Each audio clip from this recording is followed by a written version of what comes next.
It's my honor to go ahead and introduce our next speakers. We have a panel, a distinguished panel from the UT Caring for the Caregiver program, as well as the Glenn Biggs Institute. First, I'd like to introduce Carol White. She is a professor at the UT Health San Antonio School of Nursing and leads the Caring for the Caregiver program. Her research is focused on optimizing quality of life for families living with dementia. Carol is conducting research to gain better understanding of what research questions about care are important to persons living with dementia and their family caregivers, translating evidence-based interventions into practice to support family caregivers in managing care challenges, and implementing and evaluating enrichment activities to support families living with dementia. Next, we have Sarah, coordinator for the Caring for the Caregiver program. She is deeply engaged with the community, building relationships of mutual trust and respect to support stakeholder-driven research and programming. She collaborates with community partners to provide social engagement programs and events that foster better quality of life for families living with dementia. Next is Melissa Flores, and she is a licensed professional and nationally certified counselor at UT Health San Antonio Glenn Biggs Institute for Alzheimer's and Neurodegenerative Diseases. She provides counseling therapy for individuals and families who are affected by a diagnosis of dementia to help navigate the emotional challenges and transitions received a diagnosis can have. Melissa also serves as the community programs coordinator for the Biggs Institute, working with local organizations in San Antonio to create opportunities to provide socially engaging activities for those living with dementia and their families. She is focused on helping navigate and cope appropriately when living with dementia and making San Antonio a more inclusive place for all individuals affected by the disease. And last but not least, Jennifer Brackett is the special events coordinator with the Caring for the Caregiver program at the UT Health San Antonio School of Nursing. She holds a Master's of Science degree in gerontology, and her interest in aging spans over 25 years. As a young woman, she recognized her passion for aging and age-related issues and began volunteering in nursing homes, assisted living facilities, and the Alzheimer's Association. With her expertise in aging, education, and event planning, her role includes planning and executing the program's monthly Essentials of Caregiving classes, the skills training workshops, and the Dementia Friendly America initiative. Jennifer aims to improve the quality of life and promote the well-being of persons as they age within their family and communities through education and advocacy. Welcome. Good morning. Thank you, Tina, for the introduction. I'm so sorry. I'm on tons of Zoom calls every day. I'm not sure what's happening. Anyways, we're so happy to be here. Next slide, Sarah. So this is representing a collaboration, as Tina said, between UT Health, Caring for the Caregiver program, and UT Health, the Biggs program. And what we want to talk today is how we're working together to develop arts throughout the city to support family caregivers and those living with dementia. Next slide, Sarah. So we're going to talk about community engagement through the arts. Next slide. So why would we want an art-based program for families living with dementia? I think it's part of our dementia-friendly initiative that Jennifer is going to be talking about later, but it really is helping to change awareness and develop an understanding about dementia. And instead of focusing on the disabilities associated with the condition, looking at what can people do and how can we support people living with their dementia and family caregivers to live well. So I think the arts-based activities that we've been doing have provided people with a sense of purpose, social connection, and many of the activities you can see here are Tango Together with students from UT Health. So dance activities, music, visual arts, singing, and theater. Next slide, Sarah. So there is a growing evidence about some of the about the impact of enrichment activities, and there's several studies I think Ginny mentioned it in the chat earlier on, the U.S. pointer study, which is really growing from the finger study, which is the Finnish study, geriatric intervention study to prevent cognitive impairment and disability. And then the Mayo Clinic has a habit, healthy action to benefit independence and thinking. And I know Dr. Wise talked about those things in his talk as well, but they're a combination of a number of interventions, including social activities or engagement activities that we're going to talk about more as we present to you this morning. Next slide.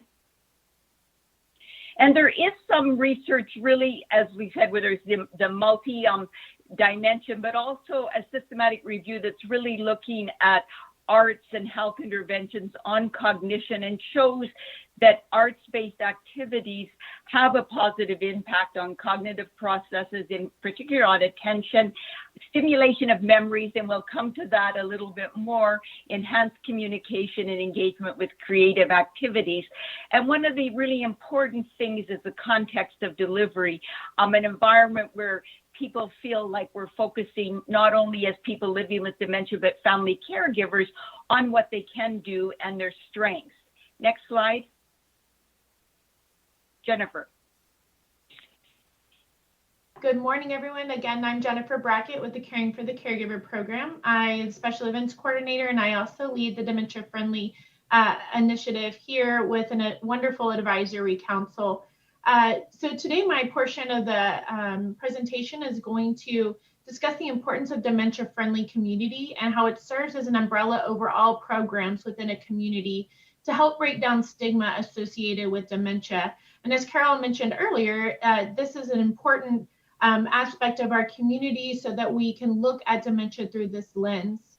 Dementia Friendly San Antonio is a community-wide grassroots initiative led by an advisory council of community members who have come together to address the pressing need for an inclusive community for everyone living with dementia, as well as their families and caregivers. This advisory council includes community members, people living with dementia, family caregivers, clinicians, and those in academics. A dementia-friendly community seeks to raise awareness and reduce stigma, encourages the adoption of dementia-friendly practices, and encourages individuals through person-centered programming. Some of you may be asking yourself, what is dementia-friendly? So a dementia-friendly community is a community that is a village, town, city, or county that is informed, safe, and respectful of individuals with dementia, their families, and caregivers, and provides supportive options that foster quality of life. Dementia Friendly America is a national network of communities, organizations, and individuals seeking to ensure that communities across the U.S. are equipped to support people living with dementia and their caregivers.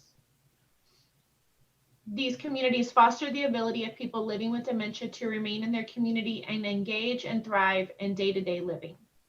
Dementia Friendly America is administered by National Association of Area Agencies on Aging. Okay, in San Antonio, we're the third city to receive the designation. In October of 2018, we held a town hall that was used to gather feedback from the community regarding dementia. At the town hall, over 250 community members, including members from city council, local businesses, faith communities, and families living with dementia, voiced their support for Dementia Friendly San Antonio and shared their top priorities and concerns surrounding dementia. Next slide, please.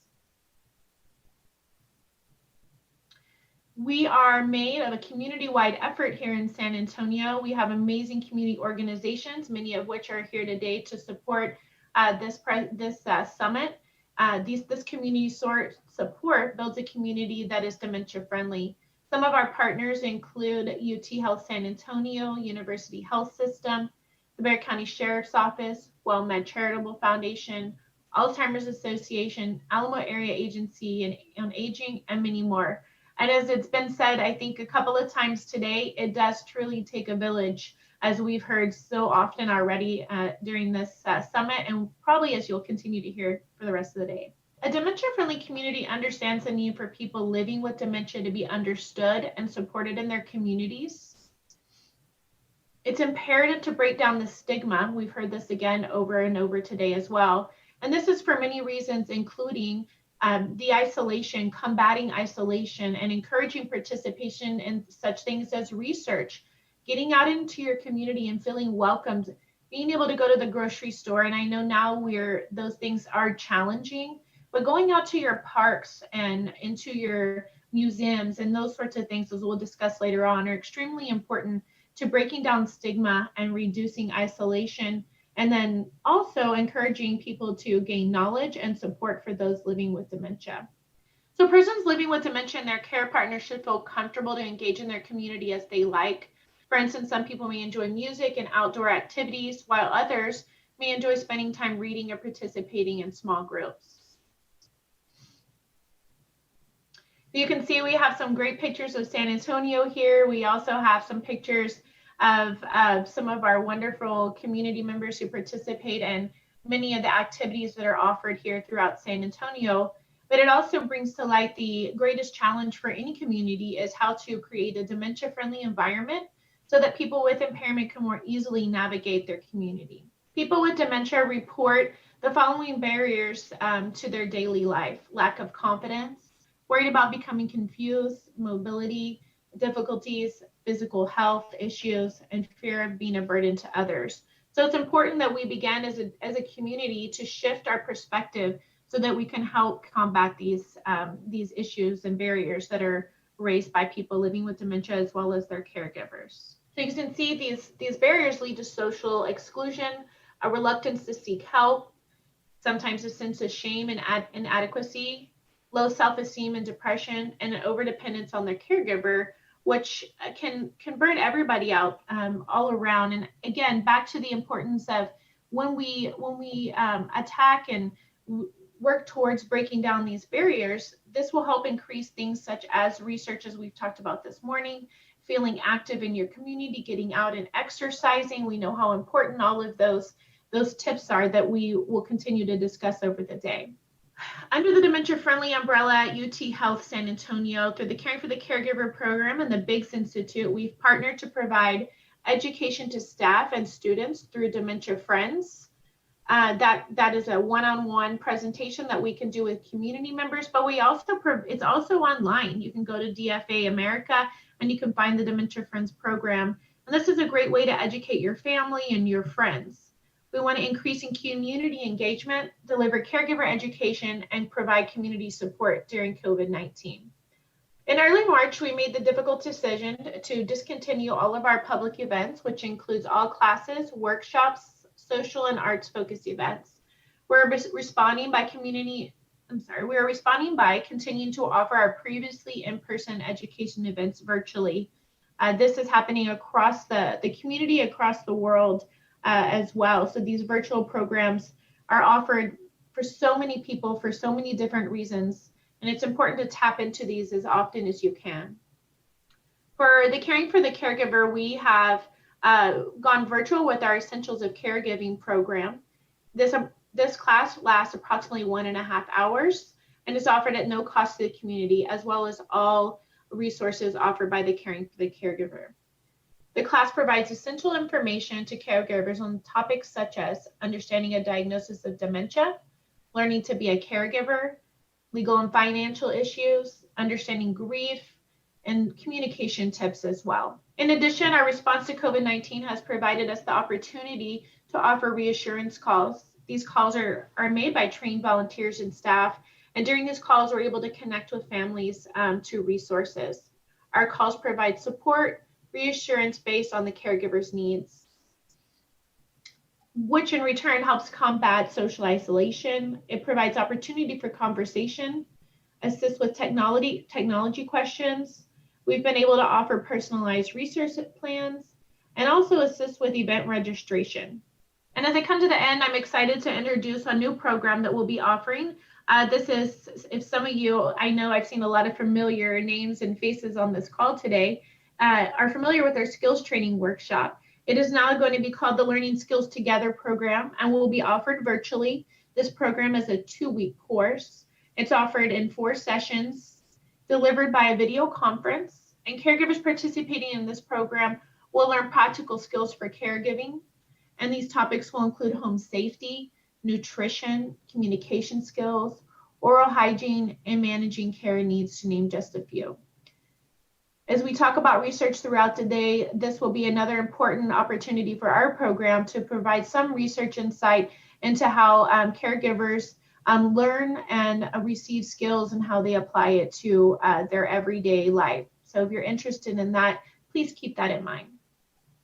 So I'd like to conclude today with my portion of this presentation with a quote from one of our dementia-friendly San Antonio Advisory Council members.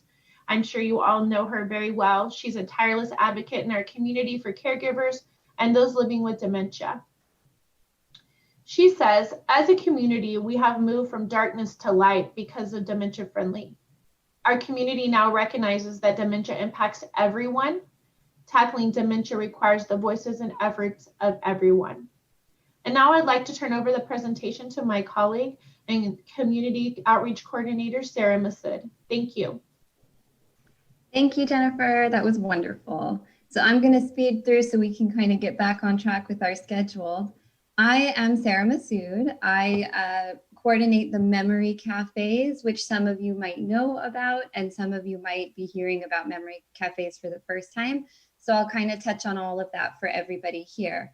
I'd like to start by inviting everybody who can use the chat to type an activity that you enjoy doing, and we'll see if we can incorporate it into future memory cafes. So what is a memory cafe? So it's a gathering space, physical or virtual, for care partners and people living with dementia. It's welcoming to everyone in that it is not exclusive.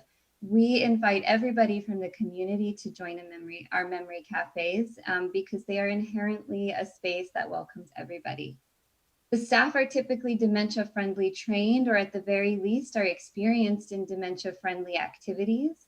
And that includes the volunteers and the facilitators of whatever activity you're doing that day. It's a chance for families living with dementia to enjoy the company of others in a supportive environment. And when I say it's meaningful and authentic, I mean that in every way, shape, and form, in the activity planning, in the logistics, and in the people that we try to invite to include in these spaces. So the benefits of memory cafes, and I am seeing all these wonderful comments in the comment section. The benefits are that they support the quality of life and address the stigma that Jennifer talked about and that has been talked about throughout this day that's associated with dementia and family caregiving. It provides a chance for socialization, friendship building, and peer support. It's a chance to have fun together and not just running to doctor's appointments and errands, but you can slow down for a minute and get to know other people and each other. They typically are designed around the creativity, around visual arts, music, and other activities. Some memory cafes globally, which they are a global socialization opportunity. A little background is they started in the late 90s in the Netherlands and have since grown to be a global activity for families living with dementia. And so they all take a different shape. So some might be more inclined for the visual arts, some might be more inclined toward music, and some might be interested in education or physical activity. And that's all okay in the context of a memory cafe. And one of the other benefits that's not that talked about is that you get connected to resources and information that you might not otherwise have been connected to, because you're meeting other people who come with their knowledge and their information and their personal and professional experiences as well. And what we've learned, even though memory cafes have long existed in a virtual format, in fact, I'm very proud to say that in Texas, in Corpus Christi, there's been a long-standing virtual memory cafe called the Dementia Mentors, that have offered it online. But we've learned that since COVID, they do translate quite well, surprisingly, to an online format with a little bit of work. So the SA Amigos, shout out if you are an SA Amigo. Thank you for being on this call. I see a few of you. Is the memory cafe that operates under the Caring for the Caregiver program and our collaborative partners, which I'll talk about in a couple of slides. When we met in person, we would meet every month for an hour and a half at Jefferson Outreach. But since we've gone virtual, we've shortened it to an hour because even I can't, sit for too long. I've been disabling my camera and standing up and stretching. So if you all want to do that right now, please feel free. Since coronavirus, we have gone online, but we've also opened up our Memory Cafe nationally for the sake of being authentically inclusive. So anyone from any state or country is welcome to join us. And we do offer it bilingual. When we were in person, this happened a little more organically. And now it's a more of a conscientious effort on our part as activity planners to make sure that we facilitate activities that are inclusive of people who are monolingual Spanish speaking and monolingual English speaking. And we've had quite a good time doing that. So we see new and familiar faces every month in our virtual Memory Cafe. We do plan the activities based on the interests of the participants. So I do send a short little survey, no pressure, but if you want to share your thoughts, we welcome it. And we try to design the Memory Cafe around that feedback. And we really try our best to facilitate a group culture in our Memory Cafes that celebrates a diverse range of backgrounds and experiences. And we really try to highlight cultural differences, linguistic differences, and just differences and similarities in our interests as human beings. So in person, these are some, not all of the activities that we did. And Brenda, I see, who is it for? It's for families living with dementia. So caregivers, people living with dementia, and your friends are all welcome. So in person, we've done a potluck where we asked people to highlight, family recipes they're proud of from their culture. We've done improv. Lisa Hurst of Improv to Go facilitated a wonderful improv activity. And you can see the rest of the list on your screen. We've done drum circles, a field trip to Morgan's Wonderland, which is an inclusive amusement park for people of all abilities. We had a wonderful holiday party, a nice way to end 2019. And I'm so grateful every day that we had that holiday party because now it feels so far from reality. And we've had therapy animals. Of course, I'm a big animal lover, so I snuck that one in and we all had a great time. Since we've gone virtual, we've had a sing-along with Amy Standridge, a wonderful music therapist who facilitates the Grace Note Community Choir that Carol will talk about shortly. We've done Papel Picado, which is some of us might know it as a Fiesta Flags. Hearts Need Art is a wonderful organization. I highly recommend you check them out. They do artistic activities with people with chronic and terminal illnesses, and they're just wonderful. We've done a game of Loteria. You might know it as Mexican Bingo, which was a huge success and a wonderfully fun time. We had representation all over the United States. And we've had Sharing Day. And because people had so much fun at Sharing Day, including me, we are bringing it back for August. And I highly recommend, if you haven't registered, please register for that because it is a really great time. So who are the SA Amigos? Well, all of you can be SA Amigos, but these are some photos from when we were in person. There's our therapy animal day, our drum circle, a painting day. That was karaoke at our holiday party. We've painted pumpkins for Halloween. That was at our potluck. That was at the field trip to Morgan's Wonderland. And now that we're this is our Valentine's Day celebration where we took pictures and put them in frames and decorated the frame. And then since we've gone virtual, here's the Papel Picado with Hearts Need Art. Here is the selfie we all took at the end of our game of Loteria, lots of smiling faces. And here is from last month where we had a really fun time sharing Day, and it was hosted with Dianne Teran of the Alzheimer's Association in partnership with our program as well. So since COVID, we've had a lot of new members, we've had a lot of new activities, new partnerships, and we plan bilingual activities. And this is all because social isolation is something we are all too familiar with. And it's just become so much worse with coronavirus. So we're trying really hard to create a space for everybody. So we collaborate with a lot of organizations from Texas and beyond. Melissa Flores, who is a panelist on our panel today, is with the Biggs Institute, which is another program under UT Health. And we've been partnering in terms of outreach and planning, and she comes to all of our memory cafes. UT Health Rio Grande Valley, we have a wonderful, you might know Gladys Maestra, Dr. Natalie Chacon de Alvarez, wonderful team, and they promote the Memory Cafe throughout the Rio Grande Valley, which we know is having a really difficult time right now because of Hurricane Hannah and just an overburden in their hospital system from coronavirus. So this is a chance for them to take a break and see some new faces. Our partners are the Alzheimer's Association, also in terms of our Memory Cafe network. It's an operation of Dementia Friendly San Antonio, especially in that we have a working group under the advisory board that helps with planning. And Jefferson Outreach hosted us in person and facilitated so many of the activities alongside us. So some of the challenges are that it's impacted our partnerships. Jefferson Outreach is a transportation company, and one of the backbone supports that they offered for our Memory Cafe was to drive people who are homebound to our Memory Cafe as a chance to socialize, and we can no longer do that. There's no physical connection with other people, and some people might not be able to join virtually, whether it's because they're not interested or because they just can't, because technology and Wi-Fi is a privilege and not everybody has access to those resources. So we're doing our best to supplement outreach with the reassurance program to meet people's socialization needs over the telephone when possible. And then there are just some logistical issues that we have to navigate, like, that related to technology and timing and how to offer a meaningfully engaging experience in a virtual context. So what do the SA Amigos think of the Memory Cafe? I have a few quotes. This family caregiver shared that they always feel welcomed when I come, which is wonderful. And in that sense, it's just nice getting to know other people.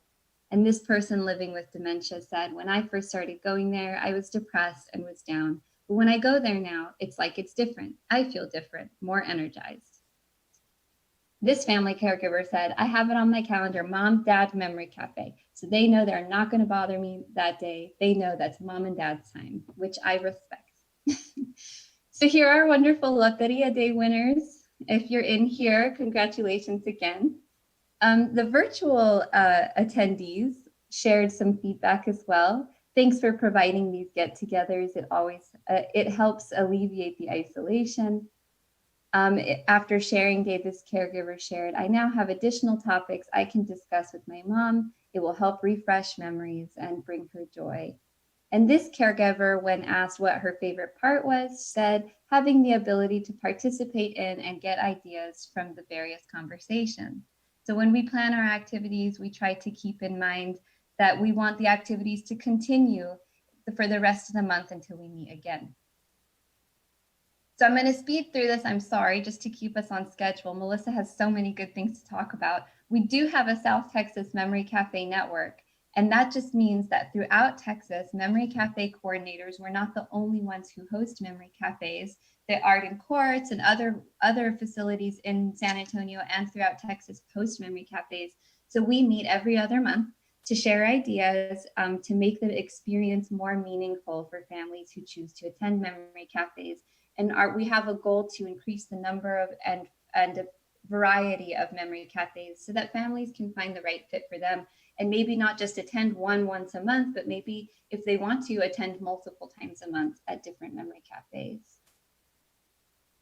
So I wanted to talk about a small grant that we have going to evaluate at Memory Cafes. We have a lot of anecdotal evidence that supports that Memory Cafes are a wonderful resource for families living with dementia. I know I'm always beaming, and it's the highlight of my month, but we want to be able to say that more scientifically. There is some evidence that there has been some research done to evaluate Memory Cafes, but it is limited for one, and they tend to focus on the experience of the family caregiver, and they also are primarily conducted in countries outside of the United States.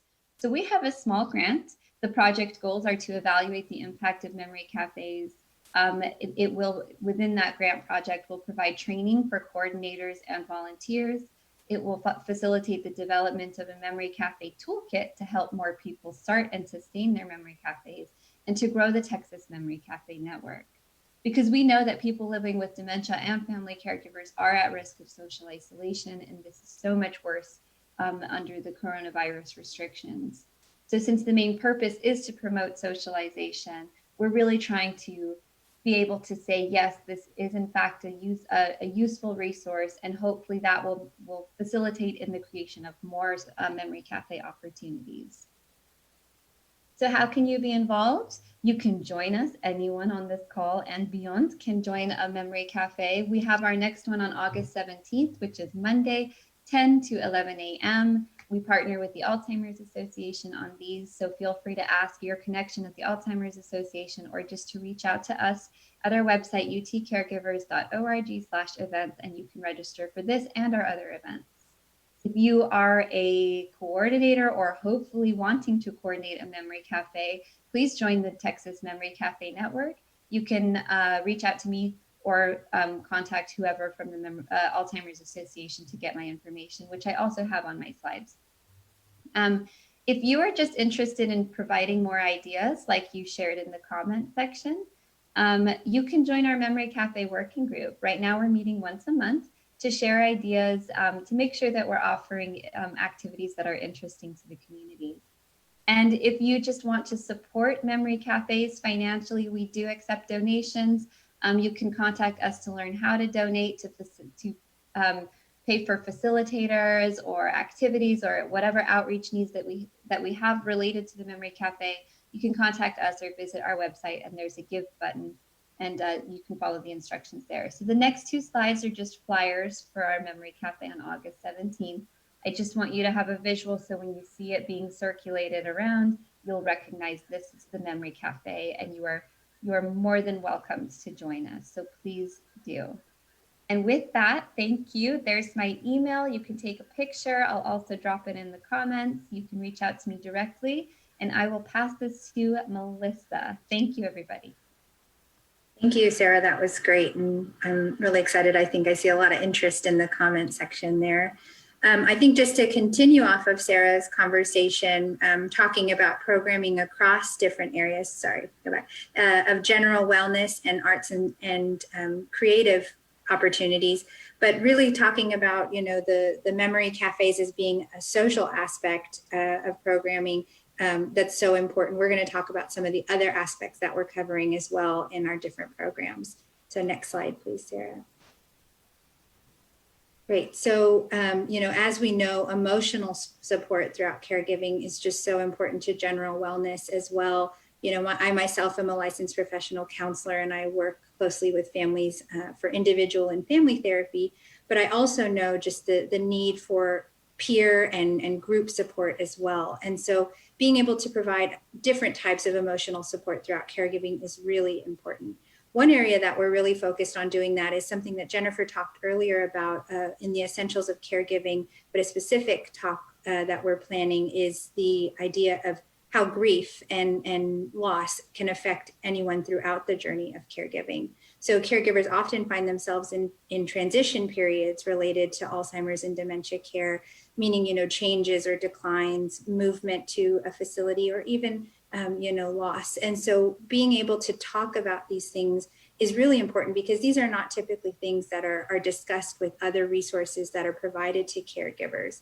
And so with this program, we're hoping to address the educational and also just the supported need of family caregivers by offering this virtual conversation to discuss how, grief is present throughout the process, topics such as ambiguous loss and anticipatory grief, and how it's very different than traditional loss, but still equally as important and equally needed to be talked about and processed through.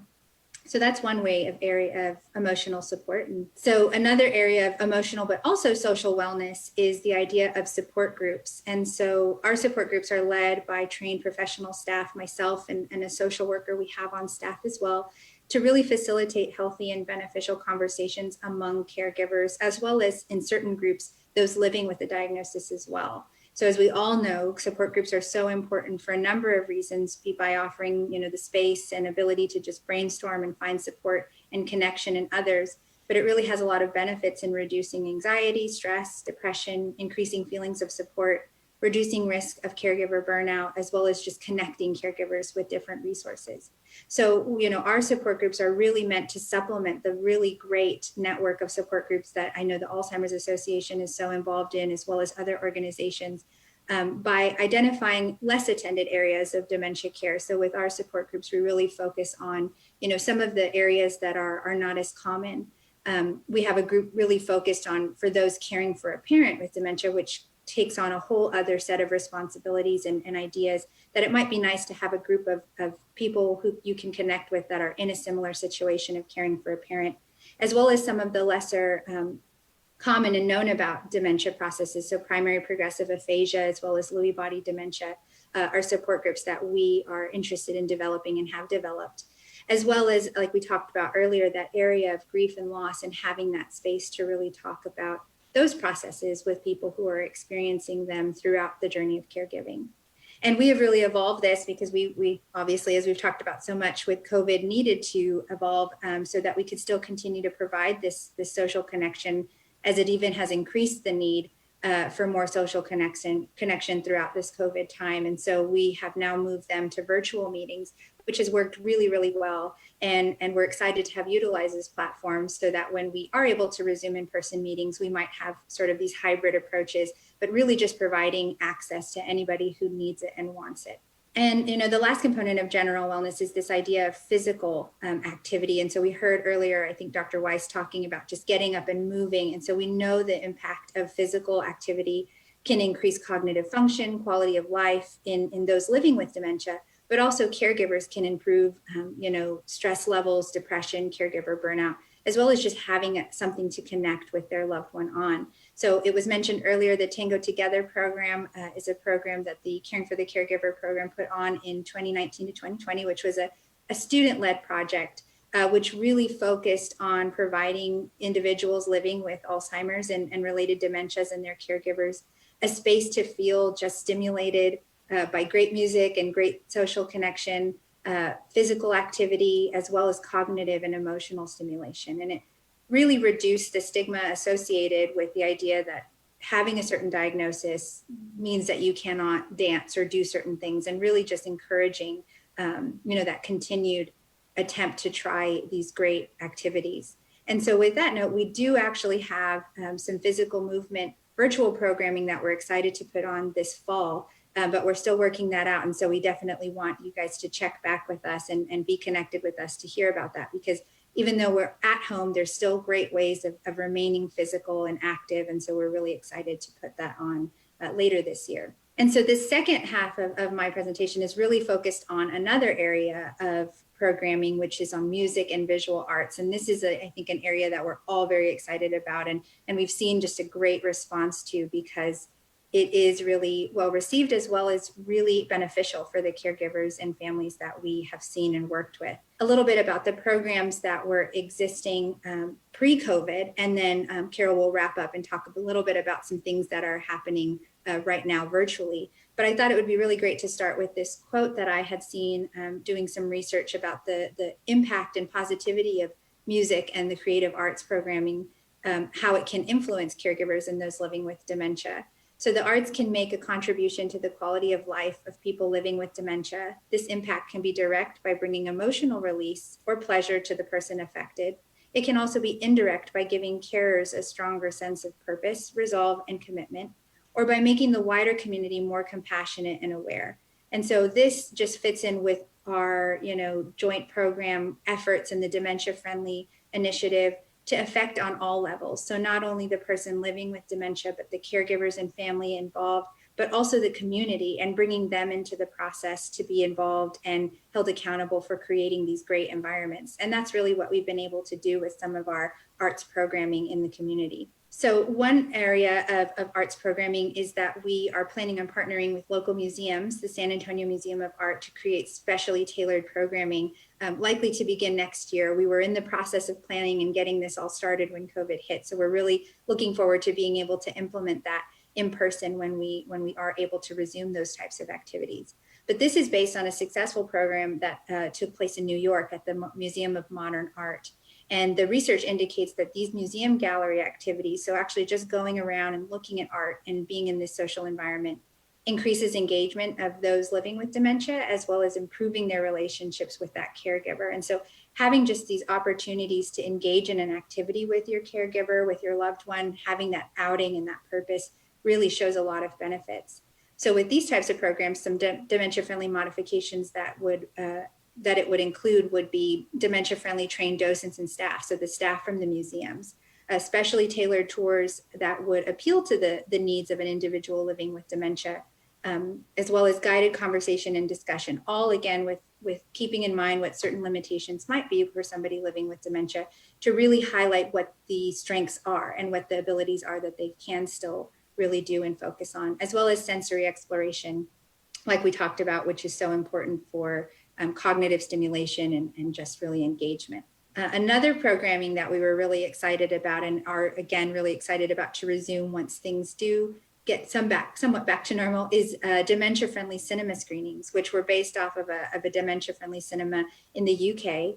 But these screenings, really promote enjoyable, socially engaging and interactive activities for families. And so, not just caregivers, but the whole family affected by dementia. And so, we all love that feeling of sitting down in a theater, it's nice and cool and dark with our popcorn in hand. But some caregivers and families affected by dementia are unable to really do those same type of activities anymore due to the certain requirements or difficulties of going to a theater or having some, trouble with that.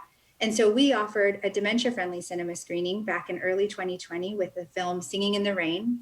And we have additional screenings planned, and we're really excited to bring that back for next year. But the modifications included increased lighting, meaning, being able to see a little bit easier than a dark movie theater, reduced sound, because we know that, sound and volume level can really affect someone living with dementia, as well as space for movement and allowing of talking and interaction with the movie. So we actually had singing and dancing and song sheets for everyone, just to really get people involved, because it was also a great memory stimulation, a lot of reminiscent and reflection back on, watching this film when they were younger. And so it was really a great time for everybody to engage, as well as, again, the really catapult of dementia-friendly trained volunteers, making sure that everybody felt comfortable and invited to this type of setting. And then our last sort of arts programming that I'll talk about, and I'll pass it over to Carol, is the Memory and Music, which is a really great program that we were excited to offer again pre-COVID and have every intention and high hopes of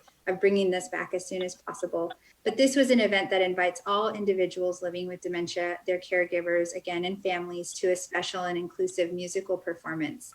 So we've partnered with local musical organizations such as the Trinity University Jazz Ensemble, the San Antonio Symphony, as well as holding the performances at the Tobin Center of the Performing Arts, and really had some great quality classical, jazz music, all sorts of things that have really been good for our family.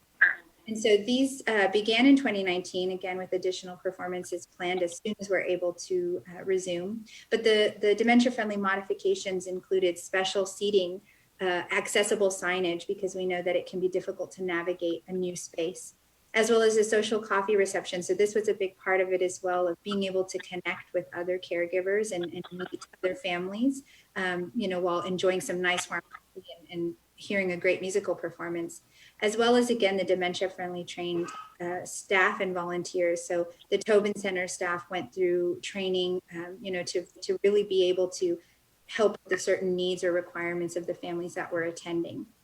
And so, these areas are some programming that we have developed and are really excited to bring when things do resume. But we've also, like we talked about, adapted to some virtual programming with our support groups, memory cafes, physical activity programs. And so we're really excited to just still be offering a number of programs in these different areas of social and arts and wellness, to be able to help caregivers in whatever way we can. So now I'll pass it back to Carol, who will talk a little bit more about music and its positive impact, as well as what's still available virtually involving those programs. Hi, Sarah, we're out of time. So if you would just skip up to the slide that says singing in a choir, and we'll make these slides available. What I had here was some of the research about music and the growing amount of research there is to support the impact on many different ways for people, whether they're playing an instrument, singing in a choir, or listening to music, as Melissa talked about with the symphony. So we know, and we also know there's some research that is also looking at, can learning a musical instrument or learning to sing in a choir also delay onset of cognitive decline. So I just want to talk for a moment about Grace Notes Community Choir. This was us last year at the Alzheimer's Association during the lunch. And now on your right, you'll see us now as an online choir, virtual choir. We meet every Friday at 10:30. So that's our new format. Also, we're newly working with Meals on Wheels, who has taken over the facilitation of the choir. Thank you so much. A shout out to Meals on Wheels for doing that. Amy Stambridge is our amazing musical therapist who leads the choir. So you don't need to be a fantastic singer to join us in the choir. You need to have a love of music. And I saw in the chat when Sarah was asking for activities, there's many people that talk about music. So please join us on Grace Notes Community Choir at 10:30 every Friday morning. Next slide. Here was just a news release we did when we were meeting at Morningside Ministries. Next slide. So just in closing, in terms of the art and its impact on families living with dementia, we know people with dementia are confronted by a world that becomes increasingly unfamiliar to them. So there is this focus on not dealing with the deficit, but rather a strength-based and supporting people in terms of what they can do well to live with dementia. And the importance, while we're looking for a cure, of these other art-based activities and social activities that can improve the quality of life for both the person with dementia and family caregivers. And I think Byron talked about pivoting, I call it transitioning, but the ability to be able to transition things so that we can still connect people in a virtual way during this time of social isolation. Next slide, Sarah. So in terms of the research, we need to understand more the impact of the arts, and we're doing that. Sarah talked about the study, what kind of a dose is needed, how many, how large, how strong, and then looking at the cost effectiveness. Can we actually delay institutionalization, slow progression of the disease through these art-based activities? Thank you, everyone. I'm sorry that I had so many problems. If there's questions, I think we can look at the chat board and just answer them. Perhaps that might be the best thing to do. I'll turn this back to Ginny, Dianne, Byron. Thank you. Thank you so much, Dr. White and Jennifer and Sarah and Melissa. We greatly, greatly appreciate it. We are running a few minutes behind, and that's on our end because of the sound in the beginning, but that's okay. We are going to take a break. Let's take an intermission. We do have some videos, and then we'll take a 10-minute break and be right back with Dr. Hill. If you have any questions for our panelists, please go ahead and just type them into the chat, and we'll be glad to make sure that they get back with you. And thank you so much, all four of you, for all of the information that you shared. We really appreciate it. Thank you.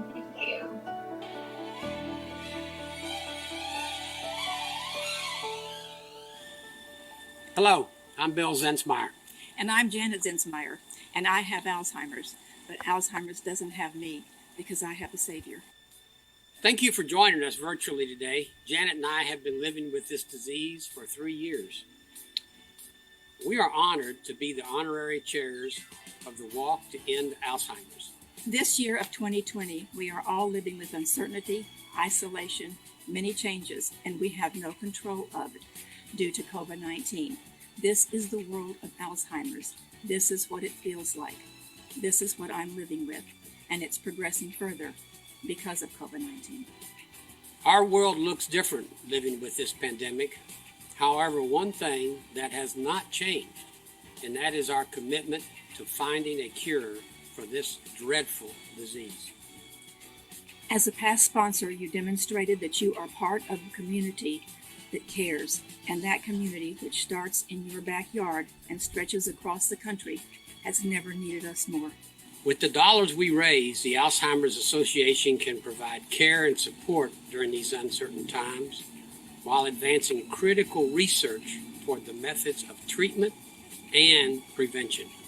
We're going to be very honest with you. Your continued support is critical to the continuing mission, which is support for caregivers and research for a cure, so that we may see the first ever white flower, which symbolizes the first survivor.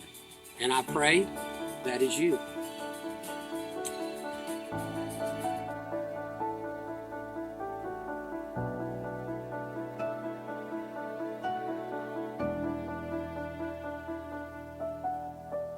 I actually got a phone call asking if Senator Stabenow could use my story for an Alzheimer's bill she was going to introduce on the floor. Whenever I see that they're going to do something in town, I show up there.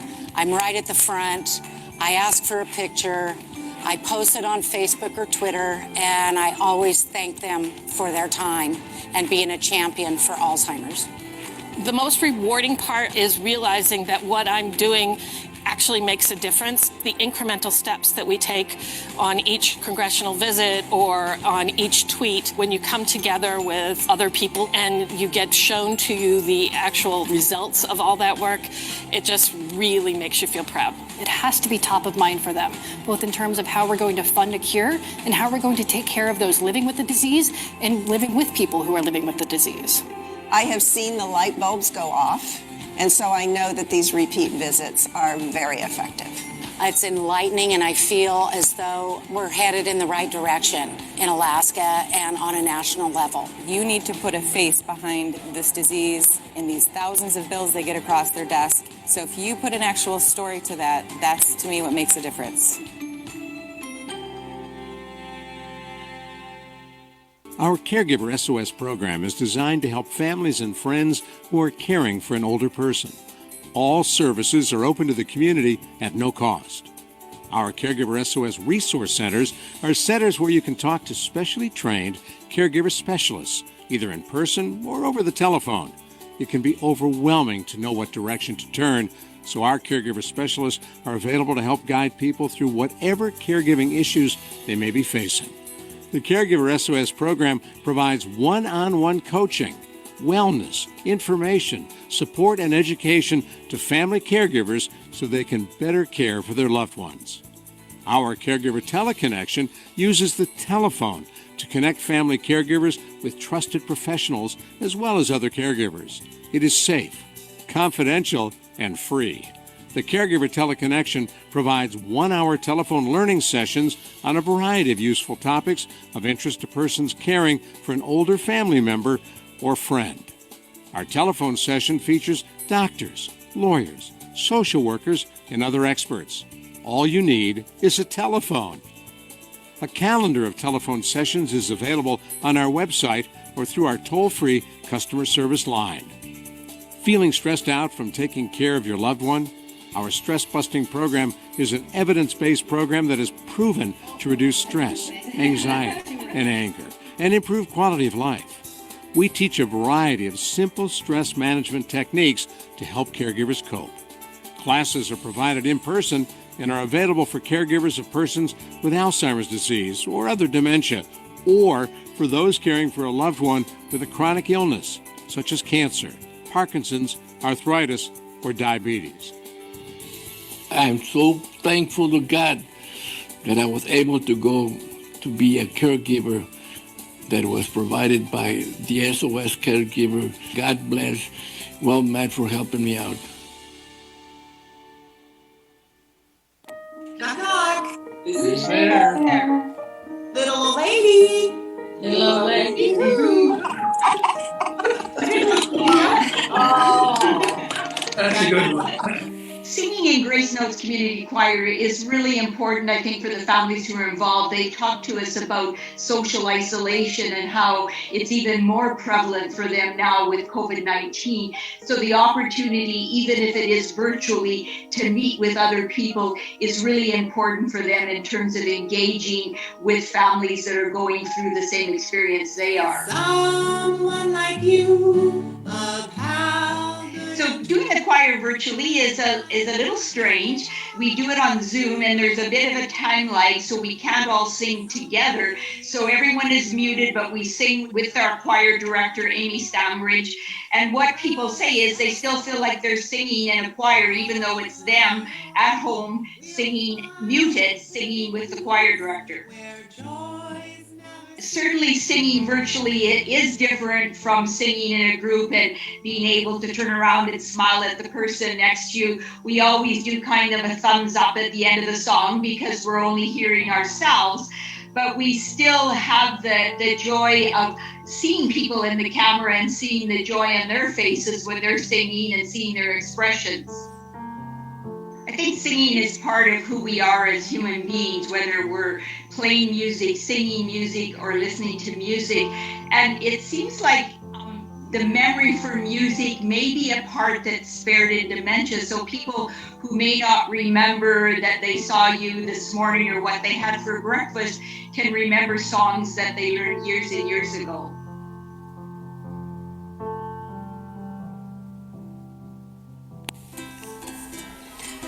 Hi, my name is Syed Rizvi. I'm a marketing volunteer for the Longest Day Committee. My favorite thing about being part of this group is being with the diverse and motivated individuals who are passionate about making a difference in lives of people with Alzheimer's. And the best part is we get to do it in a very fun way. I hope you'll consider joining me in the fight against Alzheimer's.